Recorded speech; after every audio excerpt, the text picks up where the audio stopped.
Hello, everyone.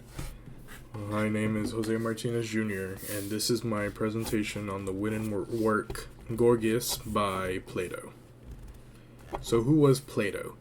Plato was born around 428 BC and grew up during the Peloponnesian War.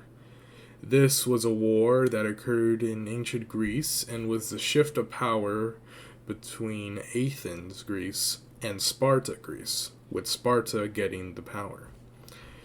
He was a devoted follower of Socrates. Socrates is a very well-known and legendary philosopher from ancient Greece who has affected and influenced most of the basic fundamental pillars of philosophy.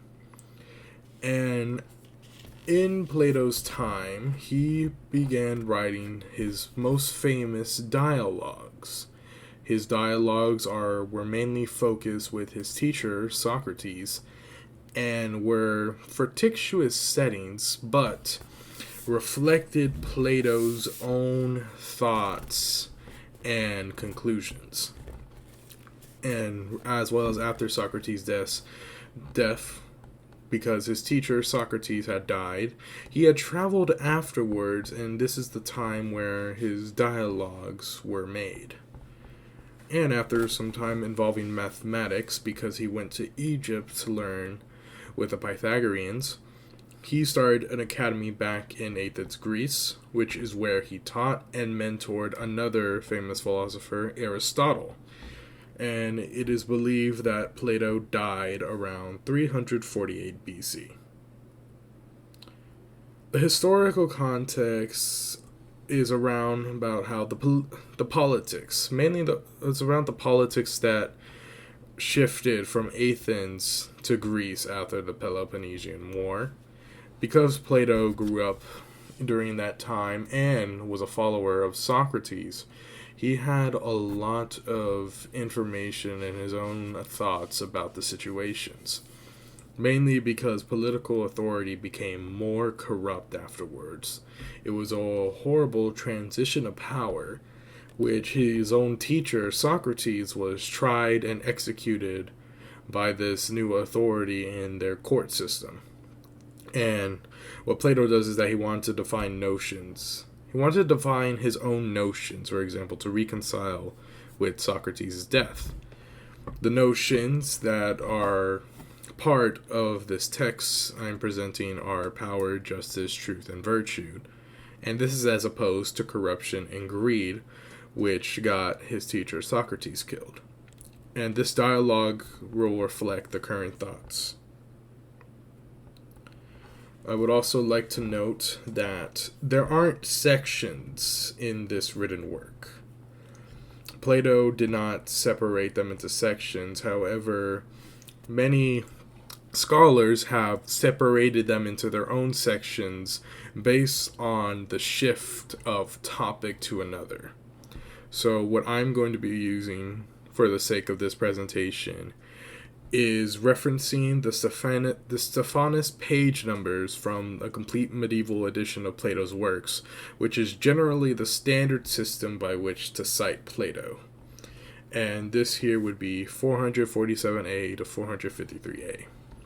Now, here it begins with Socrates, Callisicles, and Xenophon discussing Gorgias, who the dialogue is named after.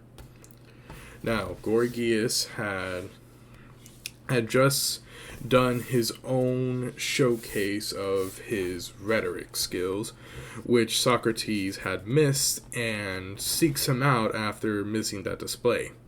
And Socrates wants to test him with his famous Socratic method of questioning and basically how Socrates' mind works and how he learns. And when they meet, they discuss rhetoric, where Socrates asks Gorgias a bunch of questions that he is not satisfied with. Socrates asks him a question, Gorgias responds him with an answer, but this answer doesn't satisfy Socrates. It's not like it's good enough of an answer for him. So, because each point that Gorgias makes, Socrates always has a counterpoint against that. But in this little section, the main topic is about rhetoric. And at the end of this quote-unquote section, they agree that the rhetoric is an art of persuasion. This shifts to 453b to 465e, where Socrates and Gorgias dive deeper into persuasion and what exactly it is. Socrates expresses his understanding of that nature. Socrates believes that persuasion is very important, that you need persuasion in order to get many things done, like to be a teacher, or to be in any trade or profession, because you need to convince someone that you are capable of doing so. And that because of that, Socrates explains how persuasion can be compared with different examples of, like, a teacher of math must persuade students. And so this becomes in rhetoric, and it becomes a practice of persuasion, which Gorgias concedes that point and states that it must be concerned with right and wrong, which they discuss it more. They discuss it more about the main functions of persuasion, like in the examples of how it is used in the courtroom in crowds. And Socrates goes on to say how somebody who isn't a philosopher like him, doesn't have the knowledge like he does, could convince a crowd of people to believe what he believes. And Socrates believes that that is flattery rather than an art. In the next section, Gorgias' student, Polus, decides to join the conversation and enters his own discussion with Socrates. Polus has an initial declaration that power is good for the possessor. He is convinced with this, but Socrates is determined to prove that wrong. And what Socrates does is that with his Socratic method, he uses that logic to further prove his own point against that statement. And what happens there is that Socrates gives examples about why that isn't true. He states how it can't be true because in the example of a tyrant, if a tyrant is forced to execute someone, then do they really have that power if what they're doing is for the good of the state? The ruler does not will the action or the punishment or execution. They do not will that. What instead is that they will the resorts. And they are shown not to possess the true power because they must perform actions that they do not voluntarily will. It is this way of thinking that Socrates has. It's a very interesting way he thinks, which starts to sway Polus to his side. In 469a to 479e, Polus is not entirely convinced and has another disagreement with Socrates over a claim. This claim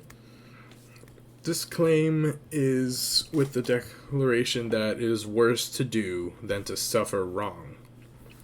They do not agree with this, with Polus being confused as to how that is possible if the person who does wrong goes away punishment free, while the person who suffers is, suffering, whether that be physically or mentally.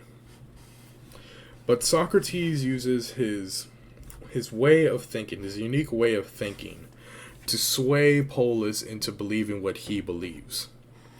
That it is shameful. You are shameful if you do a wrong thing and then get away with it, rather than doing a wrong thing and being punished for it. That it has to deal with the soul. And the soul is one of the important things, and it has to be liberated from the high evil of the soul, which is one of the worst things that a person can have. So in that term, Socrates believes that it is better to be suffering for a wrong than to get away from doing a wrong.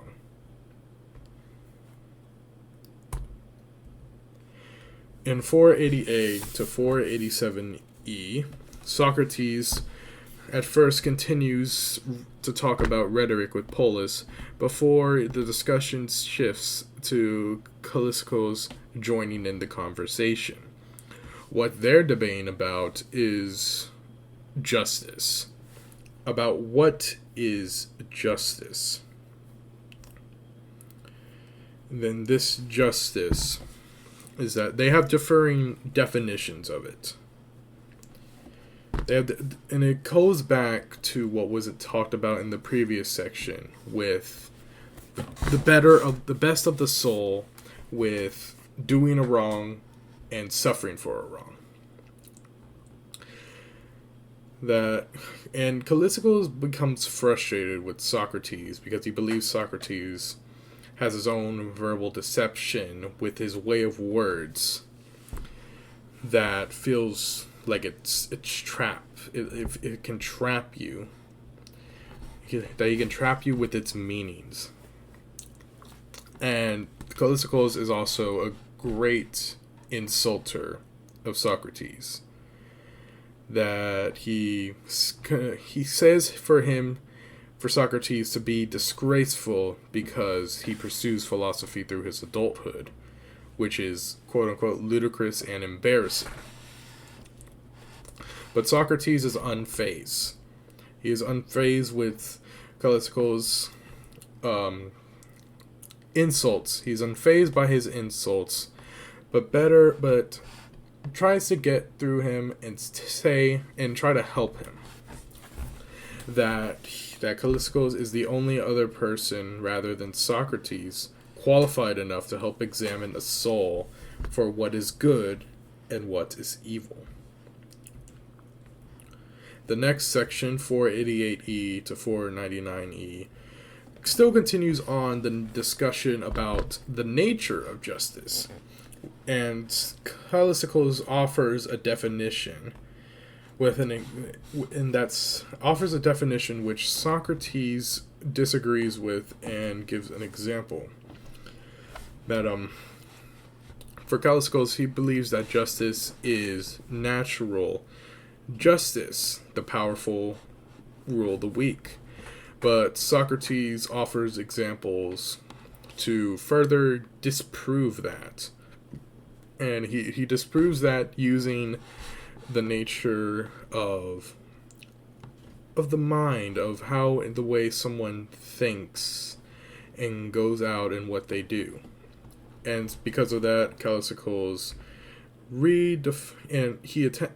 Calliscos redefines his definition, to which, because Socrates is convincing of his own. But what Socrates offers, Calliscos still opposes, not entirely convinced with Socrates' thoughts about the temperance of the soul and its desires. This is mainly because Calliscos does not find temperance and restraint to be desirable. They use examples like a full jar for pleasure, and to equate good with pleasure, which Socrates does not find to be true. In the next section, 498A to 506E, the topic moves back to justice from the talk of temperance with a more clearer view now that they got some discussion out of the way. And Socrates uses this to explain the distinction in pleasure, which they briefly conversated about in the previous section. And that the pleasure is distinct. Pleasure is not just good, because it also has some bad qualities to it. You can't quite assign a good or bad to pleasure. And from this, the topic moves to proper existence and flattery. Because, as was in the previous section, Socrates had explained how persuasion was more of a flattery than an art. That you didn't have to be knowledgeable to be able to do it. Knowledgeable in the way Socrates is knowledgeable about philosophy, which he and Callicles agree on, and then give a clear take on the features of good living a good life. In sections 507A to 527E, Socrates lastly reaffirms virtue, and that the matters of the soul are the most important thing to a person. And at first, Callicles is skeptical of some of these definitions Socrates gives him, but he reassures them and explains the importance of applying that virtue, that good-willed virtue, to one's own life, which is the most important thing that can be done. And that is the closing section of it.